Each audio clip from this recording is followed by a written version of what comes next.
শিকল লাগায় জাহান্নামের দিকে নিয়ে যাও। ও বেনামাজি বাবারা, ও বেপরদাওয়ালা ভাই, ওরে বেনামাজি অবস্থায় যদি ওই দিন উঠো আর নবী যদি তারায় দেয়, বলো দুনিয়ায় সূর্যের গরম সইতে পারি না, জাহান্নামের আগুনের গরম কেমনে সহ্য করবা?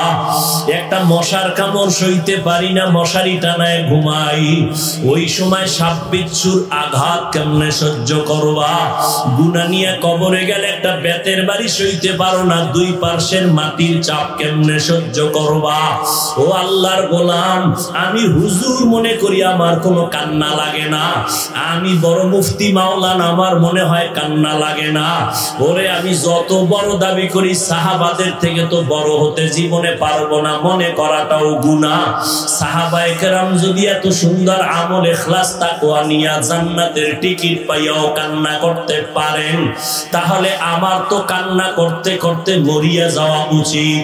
অথচ কপাল খারাপ, মোনাজাতে কত আশিকের চোখে পানি, আমি মাওলানার চোখে পানি নাই। তবে নাটোর সিংড়ার মুসলমানের বলে যাই, ভালো করে মনে রাখিও, মোনাজাতে মাওলার জাহান্নামের ভয়ে যদি কান্না না আসে, মনে করিও আমার মাওলা গুনার কারণে বেজার হয়ে গেছি। মনে হয় যেন আমার উপরে মুরব্বী বেজার, ওস্তাদ বেজার, মা বাবায় বেজার। গুনার কারণে দিলটা পাথরের জন্য চোখে পানি আসে না। এখনো সময় যদি থাকে তওবা করে নেও, আল্লাহর কাছে মনে মনে বলো, জোরে বলা লাগবে না, মনে মনে ডাকো, হে আল্লাহ এই জীবনে কত গুনাহ করলাম, আমার গুনার কথা মা জানে না, ভাই জানে না, বোনেরা জানে না, রে আল্লাহ আমার গুনার খবর আমার মা বাবা মুরব্বী আমার আপনজন যদি জানতো, স্ত্রী জানলে স্বামী বলে বরণ করতো না, সন্তানেরা যদি জানে আমি কত বড় অপরাধী, আব্বা বলে ডাকবে না, আমার মা বাবায় মোহাব্বতের নজরে দেখবে না। কিন্তু আল্লাহ তুমি যে কত দয়ার মালিক, এত পাপের কাজ করার পরেও তুমি দেখছো, জানছো আমি হাতের দ্বারা কয়টা গুনাহ করেছি। ও আল্লাহ তুমি তো তাকাইয়া দেখছো আমার এই চোখের দ্বারা কত গুনাহ করেছি। ও আল্লাহ তুমি তো দেখছো আমার জবানের দ্বারা কত গুনাহ করেছি, আমার পায়ের দ্বারা গুনাহ করেছি, অন্তরের কল্পনায় গুনাহ করেছি।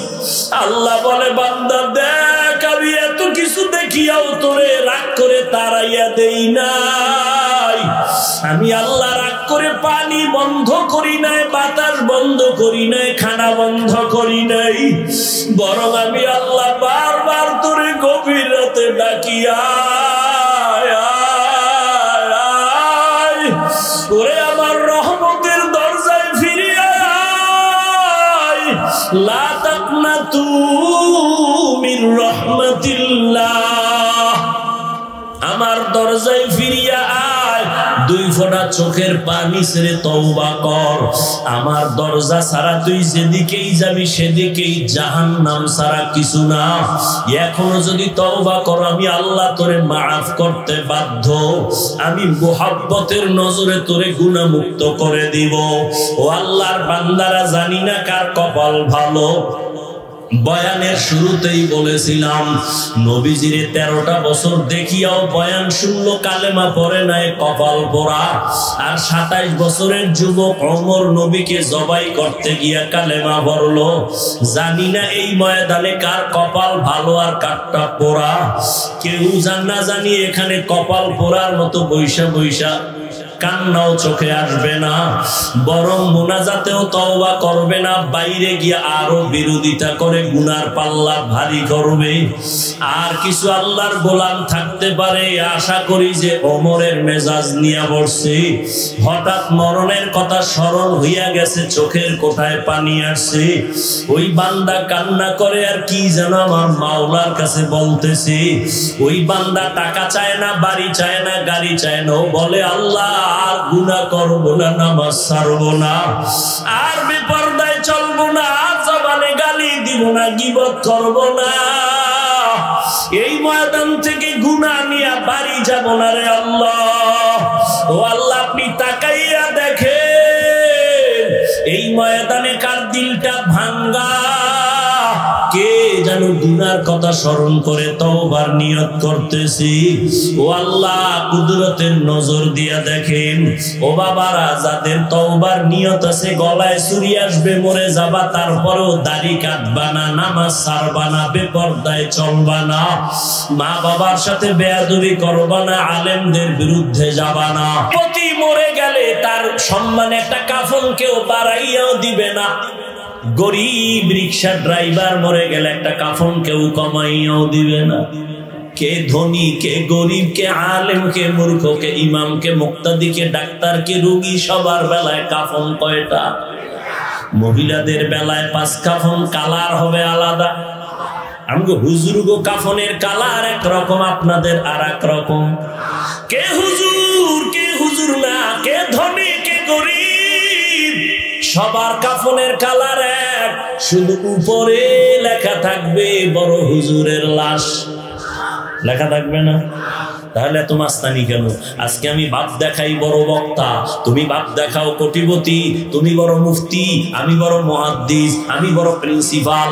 আজকে যত ভাব দেখাই না কেন, সাদা কাফনে যেদিন ঢুকবো বাহাদুরি শেষ হয়ে যাবে। থাকবে কোনো বাহাদুরি? কবরের সাইজও হবে এক, নাকি নাটোরের মানুষের কবর এক হাত বড় হবে? সবার কবরের সাইজ এক। কবরে মাটি দিয়ে যাওয়ার পরে প্রশ্ন হবে সবার বেলায় 3টা, তাও এক না? হুজুর গোটা আলাদা? হ্যাঁ, দেখছেন নি কারবার? দুনিয়াতে 1 ক্লাসের ছেলেদের প্রশ্ন আলাদা, 2 ক্লাসের ছেলেদের প্রশ্ন আলাদা, 5 এর প্রশ্ন আলাদা, নাকি ক্লাসও আলাদা, প্রশ্ন আলাদা। কিন্তু এটা কেমন মালিকের নিয়ম? হুজুরদের যেই প্রশ্ন, যারা হুজুরের দুশমন তাদের একই প্রশ্ন, যারা টাকাওয়ালা তাদের প্রশ্ন যেমন, যারা একটু দুর্বল তাদের একই প্রশ্ন, 3টা। আবার দেখছেন নি কারবার?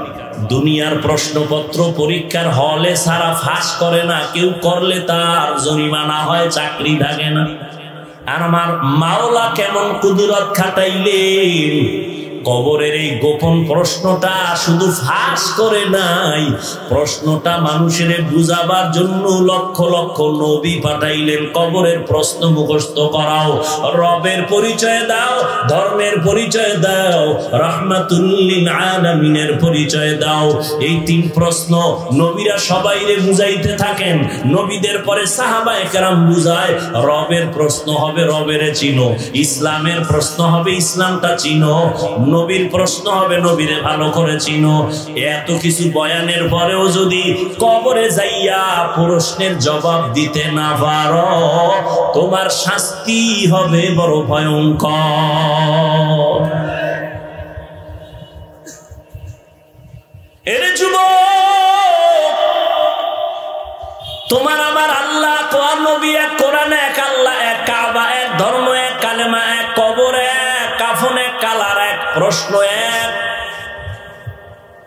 তুমি আমি মুসলমান, অথচ দেখছনি আমি টুপি খুলতে চাই না, লজ্জা পাই। আর তুমি কেমন মুসলমান, টুপি দিতে চাও না, লজ্জা পাও। তুমি কত ভিআইপি। আমি মুসলমান, আমি দাড়ি কাটতে লজ্জা পাই, তুমি কেমন মুসলমান, দাড়ি রাখতে লজ্জা পাও। আমি মসজিদে না ঢুকলে লজ্জা লাগে, তোমার ঢুকতে লজ্জা লাগে। আমি পর্দা না করলে লজ্জা পাই, তুমি পর্দা করতে গেলে লজ্জা পাও। বুঝি না কি যে হালাত তোমার আমার ভেতরে, বুঝি না যে কি আমরা ভুলে আছি নাকি তোমরা ভুলে আছো, তাও বুঝি না। তোমারে বুঝাবার জন্য সারা দেশের উলামায়ে কেরাম টাইম মতো খাওন নাই, ঘুম নাই, পাগলের মতো দৌড়ায়, পাও দৌড়া দৌড়া বয়ান করে। এই দেশের আর্মি, পুলিশ, বিডিআর, র্যাব, এই যে দেশের মানুষের যা না পারছে, আলেমরা পাও দইরা বেতের বাড়ি ছাড়া, ধমক ছাড়া, কান্না দিয়া, মোনাজাত দিয়া কত মানুষের সুদ থেকে ফিরাইছি, কত মানুষ দাড়িওয়ালা হয়েছে, কত মানুষ চুরি ডাকাতি ছেড়েছে, হাতে তসবিহ নিয়ে আজান হলে মসজিদের দিকে দৌড়ায়। এটা একমাত্র উলামায়ে কেরামের অবদান। ও আল্লাহর বান্দারা, এই জন্য বলছি, আমি টুপি খুলতে চাই না, তুমি দিতে চাও না, আমি দাড়ি কাটতে চাই না, তুমি রাখতে চাও না। কারণ ওই যে একটা কথা না বলছিলাম, যে যাকে চিনে না সে তাকে মানে না। রবের চিনুনি? বলে হ্যাঁ, কিন্তু চিনি না। আমার গলায় ছুরি লাগবে, দাড়ির মধ্যে ছুরি লাগতে দিব না। আমার জীবন চলে যাবে, মদিনার নবীর উপরে কালেমা লিপন করতে দিব না। কিন্তু তুমি নামাজও পড়ো, সুদ খাও, নামাজ পড়ো, মিথ্যা বলো, নামাজ পড়ো, মা বাবার হক নষ্ট করো। কারণটা কি?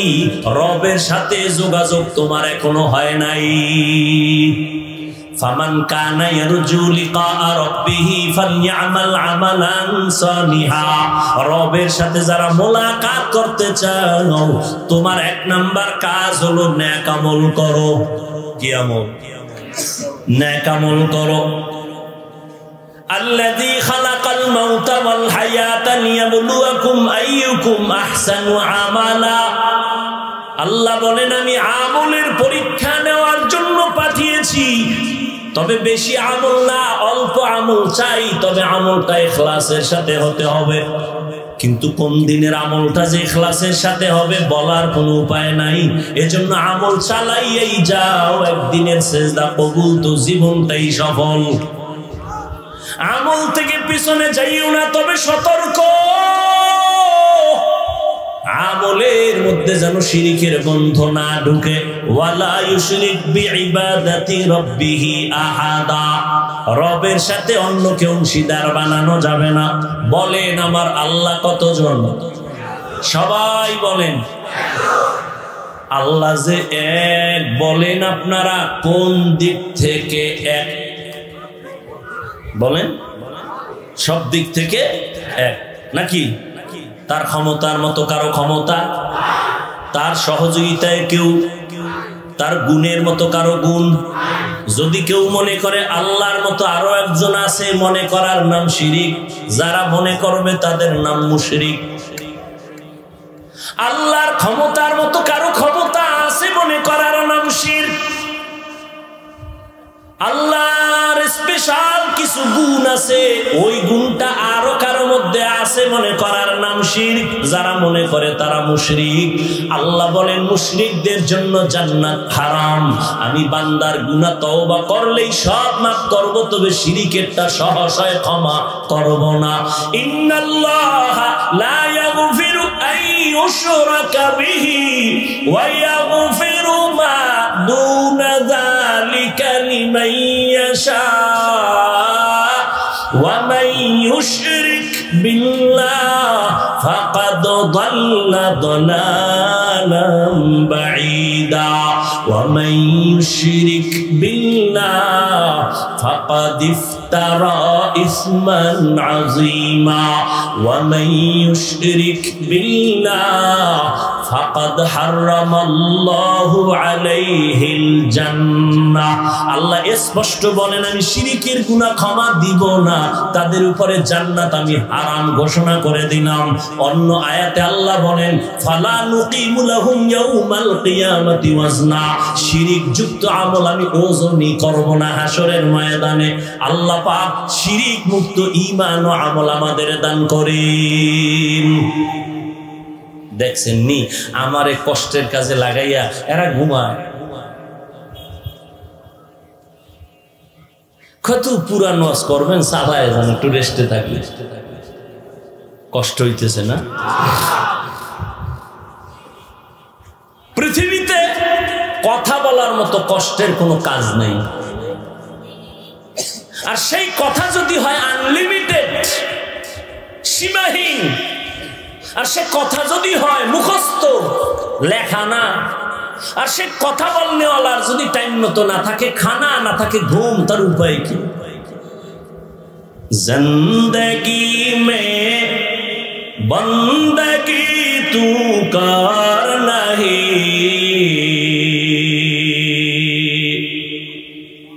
जिंदगी में बंदगी तू कर नहीं, जिंदगी बे बंदगी शर्मिंदा है, जिंदगी बे बंदगी शर्मिंदा है। दुनिया में हो गार ना हो,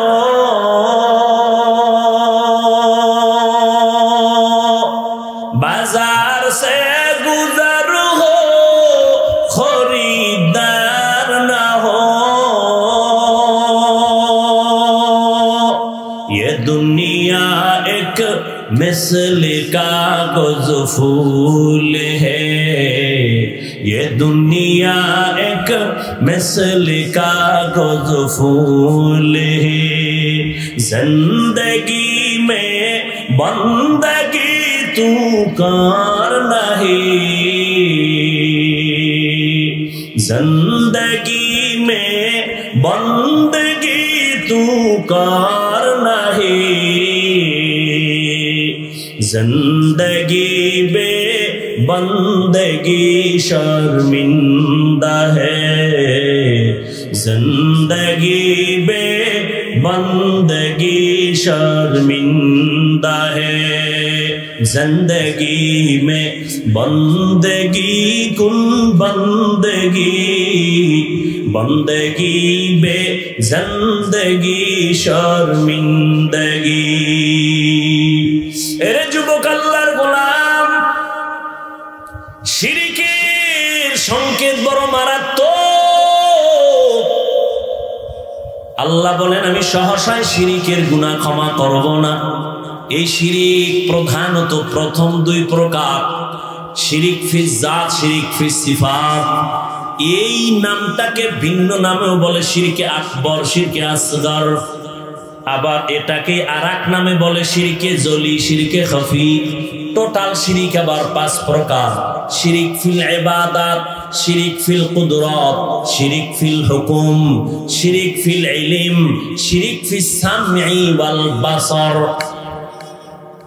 আল্লাহ বলেন নেক আমল করবি 100% ইখলাস নিয়া।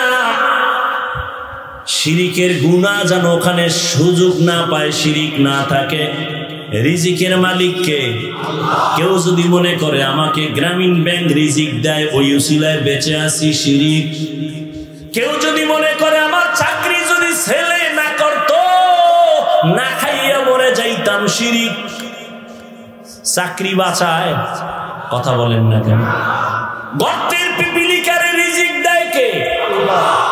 উড়ন্ত পাখি সকালবেলা উড়ে ডানা মেলে উড়তে উড়তে উড়তে সারাদিন, সন্ধ্যা বেলা পাখিটা নিজের পেট ভরে বাচ্চার খানা নিয়ে বাসায় ঢুকে। কে দিল খানা? জঙ্গলের হাজার হাজার হাজার প্রাণীরে কে খানা দেয়? নদীর মধ্যে হাজারো লাখো প্রাণীর খানা কে দেয়?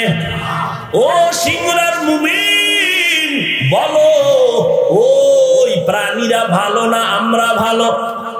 কথা বলেন। ওরা দামি না আমরা দামি? মানুষ বড় দামি। ওয়ালাকাদ কাররামনা বানি আদম। আল্লাহ আমাদের বেশি ভালোবাসেন। আমাদের সারা দুনিয়াতে আল্লাহ মানুষ ছাড়া আর কোনো প্রাণী নেই যার বেশি মহব্বত করেন, আমাদের বেশি করেন। পিপিলিকারে যদি মাওলা ঘরে খানা দিতে পারে, নাকি আপনার পিপিলিকা জঙ্গলের প্রাণীরা সিংড়া বাজারে ইয়ে নাস্তা খায়?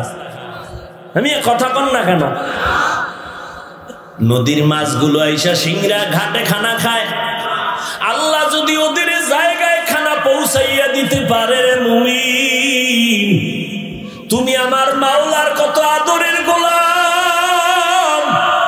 তোমারে তো বালিশের কিনারায় খানা দেওয়ার কথা ছিল, দেয় না কেন? আমার মাওলায় দেয়, তুমি নেও না, তোমার কপাল বড় খারাপ।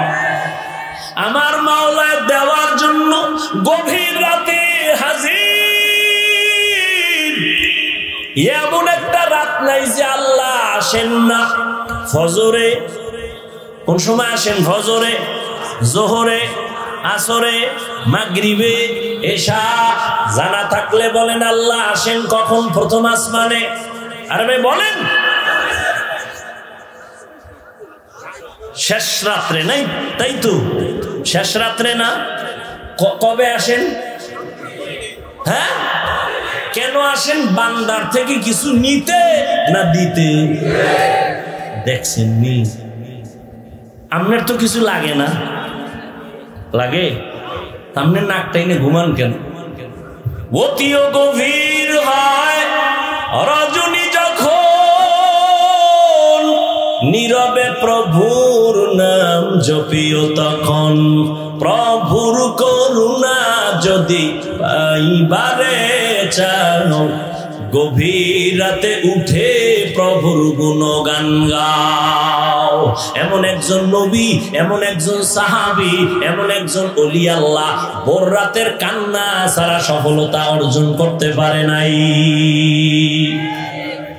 আমার মাওলায় দিতে আসে, কি লাগবে বল? টাকা লাগবে বল? ওরে জুতার ফিতাও যদি ছিঁড়া যায়, আমার আল্লাহকে বল আমার জুতার ফিতা নাই। পিপিলিকারে যেই খোদায় খানা দেয়, ওই খোদা আমারে পারে না। ইয়া আইয়ুহান নাস আনতুমুল ফুকারাউ ইলাল্লাহ ওয়াল্লাহু হুয়াল গানিয়্যুল হামিদ।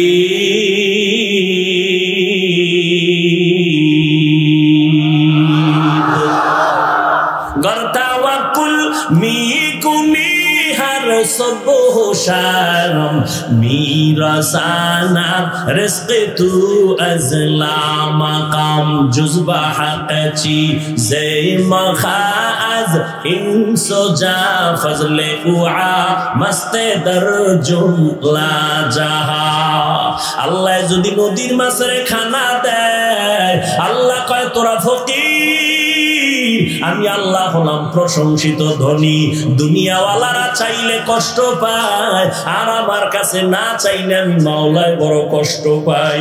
আমি মাওলা বড় আদর কইরা তোদের বানাইছি। আমার ছেলে নাই, মেয়ে নাই যে ওদের দিব। আমি তোদের দিয়ে তাকায় থাকি, কখন জবানটা খুলে একবার আল্লাহ বলে ডাক দিবি। ওরে ভোর রাত্রে যদি একবার ডাক দিতিও, মালিক তুমি আমার রহমতের দরজা খুলে দাও। আমার ছেলেটা কথা শুনে না, অন্তরে মোহব্বত বাড়ায়া দাও। আমার দোকানে ব্যবসা হয় না, তুমি বাড়ায়া দাও। অমুক এলাকার মানুষ আমারে খারাপ বলে, তুমি তাদের অন্তর ঘুরাইয়া মোহব্বত বাড়ায়া দাও। আমার স্ত্রী কথা শুনে না, তুমি তারে আমার ভক্ত বানায়া দাও। ও আল্লাহ, ঋণ হইয়া গেছি, আদায় করতে পারি না, তুমি কুদরতের দরজা খুলে দাও। আল্লাহর কসম, আমার মাওলা কুদরতি ব্যবস্থায় তোমার সব ব্যবস্থা করে দিতি। আল্লাহ পারেননি? ওই বিশ্বাসী তো নাই। ওরে আল্লাহর গোলাম, আল্লাহ তো আমাদের বেশি দিবেন এবং প্রতি রাত আল্লাহ আসেন দেওয়ার জন্য, কিন্তু কপাল বড় খারাপ। নাকটাই না ঘুমাইলি, ফজরের নামাজও বান্দা সজাগ হলি না। এই অবস্থায় কই যাইতেছ? আমলের খবর নাই, আল্লাহর মোহাব্বতের কোনো চিন্তা নাই। ও আমার কলিজার যুবক, আমি তোমাদের এত এতক্ষণ যে চিল্লাইয়া বয়ান করলাম একবারও বলি নাই আমগো মতো হুজুর হইয়া যাও, স্কুল কলেজ বাদ দিয়া মাদ্রাসায় যাও, তাও কিন্তু বলি না। তোমাদের কি বলবো জানো? ভয় পাইও না রে বাবা, স্কুলে পড়ো ধন্যবাদ, কলেজে পড়ো কোনো বাধা নাই, পেরেশানি হইও না। স্কুলে পড়ো, কলেজে পড়ো, ডাক্তার হও, ইঞ্জিনিয়ার হও, একজন প্রফেসর হও, দোয়া করি। তবে আমার দাবি একটা, কখনো বেয়াদব হইও না। তোমার আচরণে যেন কোনোদিন মা বাবা কষ্ট না পায়, কোনোদিন যেন তোমার শিক্ষক তোমার ব্যবহারে কষ্ট না পায়, কোনোদিন যেন তোমার দ্বারা কোনো মুরব্বীরা কষ্ট না পায়, বন্ধু বান্ধব যেন কখনো কষ্ট না পায়। দোয়া বড় সম্পদ। আর মা বাবার যদি কষ্ট পাইয়া বরদোয়া দেয়, মরার আগে চাকার তলে পড়ে যাবি। আলেম যদি বরদোয়া দেয়, ধ্বংস হবি মরার আগে। শিক্ষক যদি বরদোয়া দিয়ে দেয়, কপাল পুড়ে যাবে মরার আগে, লিখে রাখ। অনুরোধ করে বলি যুবক বাবা, জীবনে কত বয়ান শুনছো মনে রাখতে পারবা না, এই কথাটা মনে রাখিও। জীবনে পারলে মা বাবার দোয়া নিও, আলেমদের দোয়া নিও, মুরব্বীদের দোয়া নিও, শিক্ষকের দোয়া নিও। যদি অন্তত দোয়া নিতে নাও পারো, পায়ে ধরে বলবো নিরাপদে থাকবি, বরদোয়া যেন নিতে না পারো, সাবধান।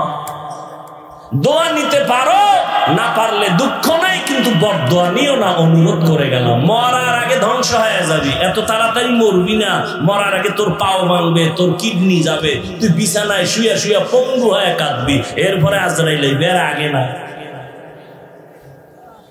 কারণ মা বাবার বরদোয়া আগুন, আলেমের বরদোয়া আগুন, শিক্ষকের বরদোয়া আগুন, মুরব্বীদের বরদোয়া আগুন।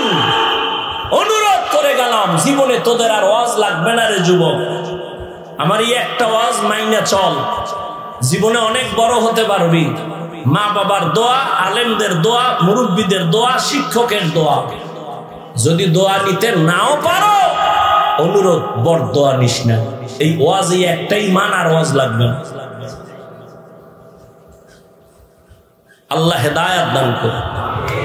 তোমার মতো কত যুবক, সত্য কথা বলিও, এই জমিনে তোমার মতো যুবক জীবনে মাদ্রাসায় পড়ে নাই, স্কুলে পড়ে, কলেজে পড়ে, চাকরি করে, ব্যবসা করে, গাড়ি চালায়, 5 ওয়াক্ত নামাজ পড়ে আসেনি। তুমি একটু তোমাকে জিজ্ঞাসা করো, তুমি কেন পারবা না? ও বুড়া বাবারা, আপনাদের মতো কত বুড়া মসজিদে গিয়ে 5 বেলার নামাজ পড়ে, লাঠি হাতে নিয়ে যায়, আপনি কেন পারবেন না? ও পর্দার আড়ালের আম্মা জান বোনেরা, আপনার মতো কত মা আছে, কত বোন আছে, মোবাইলে সময় নষ্ট করে না, নামাজ ছাড়ে না, স্বামীর মালের খেয়ানত করে না। আরে আম্মা জান, আপনাদের জীবন কত ধন্য। আপনাদের সন্তানদের এতক্ষণ যত বয়ান শুনাইলাম, এটা বাস্তবায়ন যদি করতে চান, আপনাদের অবদান থাকবে, না হয় পারবে না। কারণ গাছ ভালো হলে ফল ভালো হয়, গাছ খারাপ হলে ফল খারাপ হয়। আপনারা তো এত দামি, আপনাদের অবদানের কারণে আজ আমি এই রাস্তায় চলে আসছি। প্রত্যেকটা মানুষ ভালো হওয়ার পেছনে মায়ের অবদান, খারাপের পেছনে মায়ের কারণ। মা যদি আখলাক খারাপ, সন্তানও খারাপের দিকে যায়। আম্মা জানের আদর্শ যদি ভালো হয়, সন্তান ভালো হয়। দুনিয়ার লাইনে, আখিরাতের লাইনে মায়ের কারণে ভালো। এরে পর্দার আড়ালের আম্মা জানেরা, আপনার জীবন কত ধন্য। আমি বলি না আপনার সন্তানটাকে স্কুল থেকে মাদ্রাসায় দিয়ে দেন, একবারও আমি বলবো না, বরং বলবো মা আপনার সন্তানটাকে ডাক্তার বানান, ইঞ্জিনিয়ার বানাবেন, প্রফেসর বানাবেন। ওই কথা আগেরটা বেয়াদব বানাবেন না। আপনি যদি দোয়া করিয়া সন্তানটাকে কোরআন শিখায়া পড়তে দেন, ডাক্তার হইয়া একদিন কোরআন পড়বে, মায়ের জন্য দোয়া করবে। ইঞ্জিনিয়ার হলেও কোরআন পড়িয়া দোয়া করতে ভুলবে না, প্রফেসর হলেও কোরআন পড়ে দোয়া করতে ভুলবে না। মোবাইলের গুনাহের থেকে সন্তানটাকে দূরে রাখার চেষ্টা করবেন। এরে আম্মা জান, আপনাদের জীবন বড় ধন্য জীবন।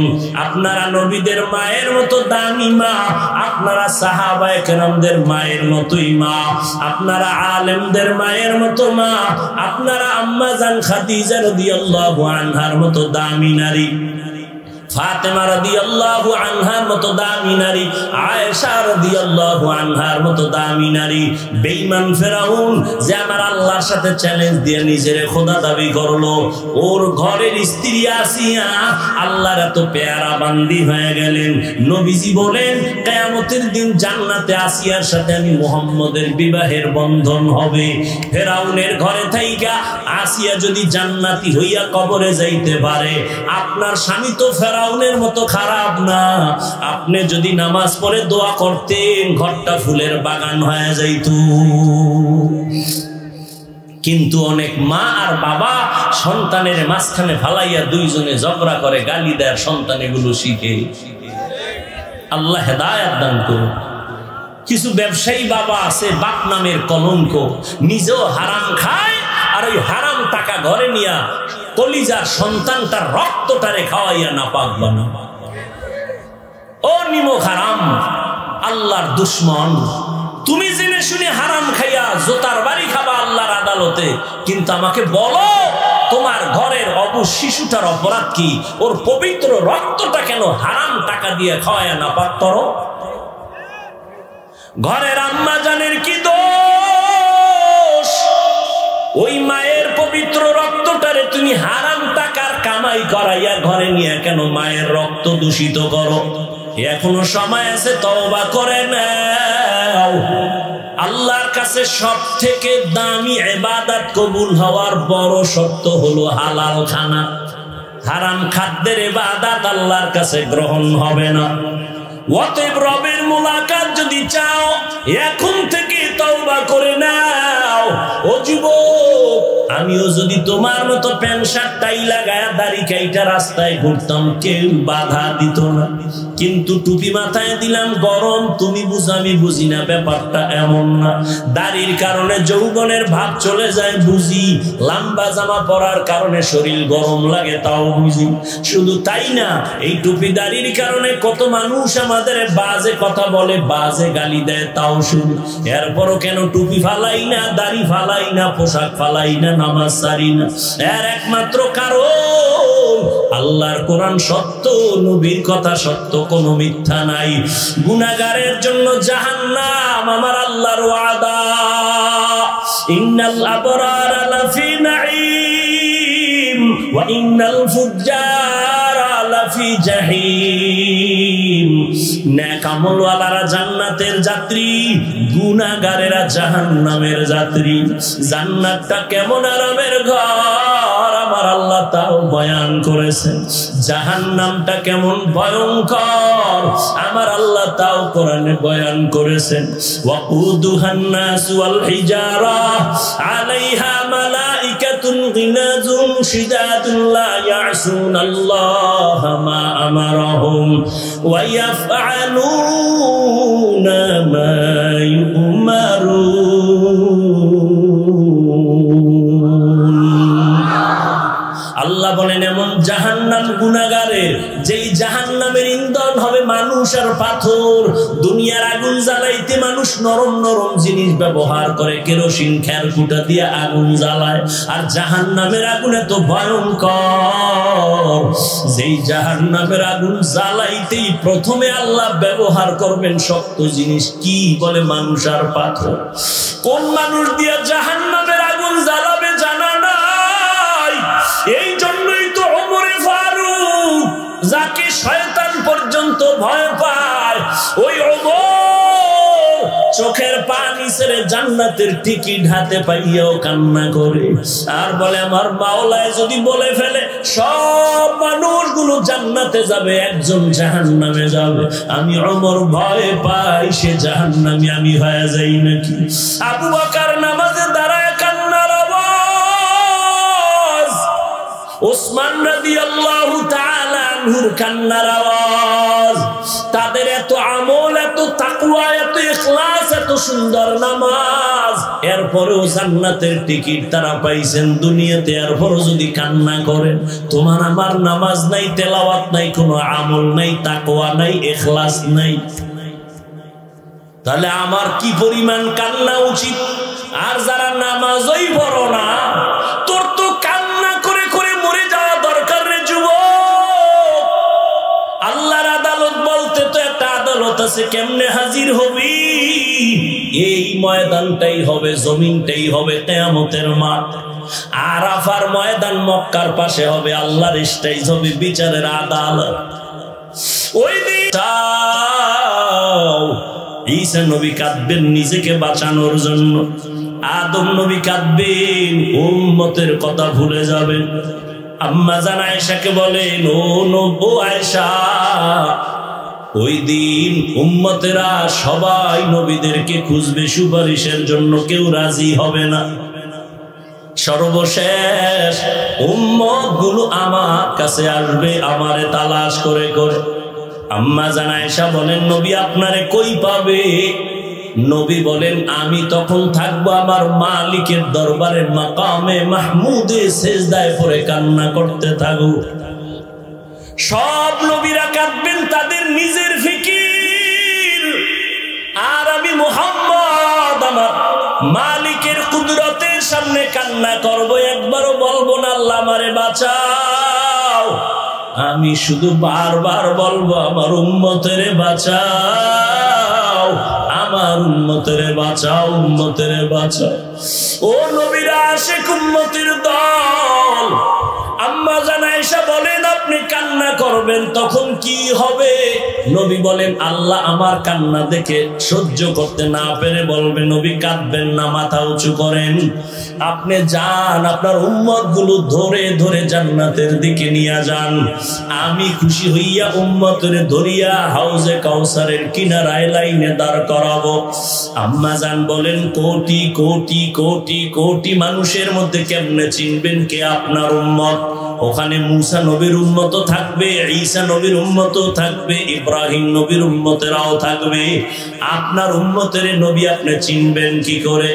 নবী বলেন, ও আয়েশা, দুনিয়াতে আমার যেই উম্মত 5 বেলার নামাজ ওযু বানায়া করছে, কিয়ামতের দিন ওযুর জায়গাগুলো নূরের আলোতে ঝলমল করতে থাকবে। আমি দেখা ধরে ধরে কাউসারের পানির কিনারায় নিয়া, আমি নবী মায়ার মোহাব্বত দিয়া নিজ হাতে কাউসারের পানি পান করাবো, আমার উম্মতের পিপাসা নিবারণের জন্য। একজনারে দিব, সে পান কইরা বলবো, যা জান্নাতের গেটের সামনে ওয়েটিং রুম আছে, ওখানে বস। এভাবে একজন একজন যাবে, হঠাৎ দেখবো আমার পর্দা ভইরা গেছে উম্মতের সামনে, পেছনে উম্মত এখনো বাকি। আমি বলবো, ফেরেশতা উম্মত বাকি, পর্দা দিলা কেন? ফেরেশতারা বলবেন, রাসূল গো, এরা আপনার ভেজালওয়ালা উম্মত, আপনি দুনিয়াতে আসার, দুনিয়া থেকে বিদায়ের পরে এরা আপনার সুন্নতের জবাই করেছে, নিজেও নামাজ পড়ে না, যারা নামাজ পড়তো তাদেরও পছন্দ করে নাই, নিজেও দাড়ি রাখে নাই, যারা দাড়ি রাখতো তাদেরও পছন্দ করে নাই, নিজেও হালাল খায় নাই, অন্য হালাল খাইলে তাও পছন্দ করে নাই, নিজেও জিকির করে না, অন্য জিকির করতো তাও পছন্দ করে না, নিজেও পাগড়ি পরতো না, অন্য পাগড়ি পরে তাও পছন্দ করে না। আল্লাহর নবী বলেন, আয়েশা, তখন আমি কষ্ট পায় বলবো, সোহকান সোহকা, ভেগে যা, আমি তোদের জন্য আজ নবী না, ভেগে যা। ওলামায়ে কেরামের পরামর্শ নিয়ে নবীর সুন্নত মেনে নামাজ পড়বা, মুরব্বীদের দোয়া নিবা, শিক্ষকের সাথে বেয়াদবি করবা না, আদর্শ মানুষে দুনিয়াতে চলবা। তওবা করার মতো যদি অন্তর তৈরি হয়, মুনাফিকি না থাকে, তওবার নিয়ত যাদের আছে, অন্তর তৈরি আছে, খাঁটি তওবার নিয়ত যাদের আছে, দুটো হাত আল্লাহকে দেখাইয়া দাও। আয় আল্লাহ, হাতগুলো কবুল করে নেন, আমাদের তওবার নিয়তে হাত তুলেছি, খালি ফিরাইয়া দিয়েন না রে আল্লাহ। আয় আল্লাহ, আমরা কত গুনাহ করছি, তওবা করছি, আর গুনাহ করব না। আয় আল্লাহ, দাড়ি কাটবো না, নামাজ ছাড়বো না, বেপরদায় চলবো না, মা বাবারে কষ্ট দিব না, নবীজির তরিকা মেনে উলামাদের পরামর্শ নিয়ে চলবো, দোয়া নিয়ে চলবো। আমাদের তওবা কবুল করে নেন, তওবার উপরে মজবুত হইয়া চলার তৌফিক দান করেন, আমিন। আলহামদুলিল্লাহি রাব্বিল আলামিন, ওয়াসসালাতু ওয়াসসালামু আলা সাইয়্যিদিল আমবিয়া ওয়াল মুরসালিন ওয়া আলা আলিহি ওয়া আসহাবিহি আজমাইন। ইয়া আরহামার রাহিমিন, ইয়া আরহামার রাহিমিন, ইয়া আরহামার রাহিমিন, রব্বিরহামহুমা কামা রাব্বায়ানি সগীরা। আল্লাহুম্মা ইন্নাকা